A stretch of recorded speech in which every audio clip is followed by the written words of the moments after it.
Det er ikke ret mange dage siden, at vi fik armen ned fra Møde Verden i 2015.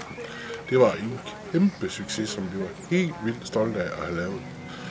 Det har vi selvfølgelig også valgt, at der skal gentages i 2016. Og i år, der bliver det så den 3. september fra 12 til 17, hvor vi gentager succesen fra sidste år. Over Bombays forfald til den fattigste tigger i Rom, var det eneste tilråb, jeg fik: Hello friend, where do you come from? Et af fokusområderne i år bliver dialog og brobygning. Kram og Kage er jo en del af det netværk og brobygning, som vi gerne vil have ud. Og det består i al sin enkelhed af, at man kommer ned og får noget kaffe og noget kage, og man kan komme hen til formanden, det er altså mig, og få en kram, hvis det er det, man gerne vil have. Man kan også kramme en af dem, man har med, eller en helt tredje.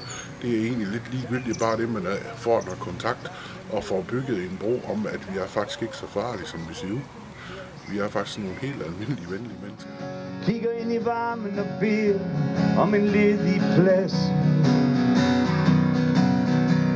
Det er okay for mig, og jeg ved, det er okay for dig. Jeg fandt ud af, at ved at have et jamcorner, var der mange mennesker, der mødtes på kryds og tværs af både det ene og det andet baggrund og etnicitet og social status og ligegyldigt hvad, så var musik det fælles omdrejningspunkt. Og det fælles omdrejningspunkt i musik gør, at vi alle sammen er lige. Vi har det sjovt alle sammen, når vi spiller musik, og danser for øvrigt også. Det var også et kæmpe succes. Så i år der har vi faktisk valgt at udvide Jam Corner, så endnu flere kan få glæde af at spille sammen med nogen, som de ellers ikke kender, og som de aldrig ville have mødt, hvis ikke de kom. Og det er jo det, de går ud på. Vi skal møde nogle mennesker, og vi skal bygge nogle broer, og vi skal nedbygge nogle barrierer. Det er det, det handler om. Klamt af koldt sveder med spinkle forhåbning og sandstrøg. Vi holder jo fast i konceptet fra sidste år om, at det skal være sådan, når man går hjem, så kan man sige, at i dag har jeg faktisk mødt et menneske, som jeg ellers aldrig ville have mødt. Fordi vi mødes på kryds og tværs af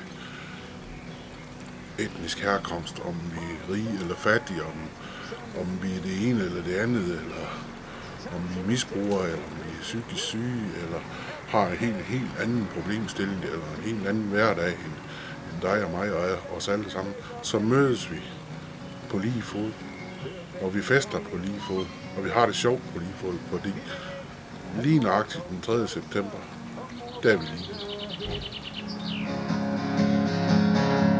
Vi vil have en god til Danmark. Godt for os, og godt for dem, det bliver okay Danmark.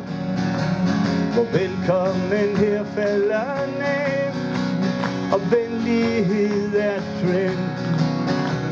Det Danmark, vi kan være bekendt, hvor ingen bliver eftersendt.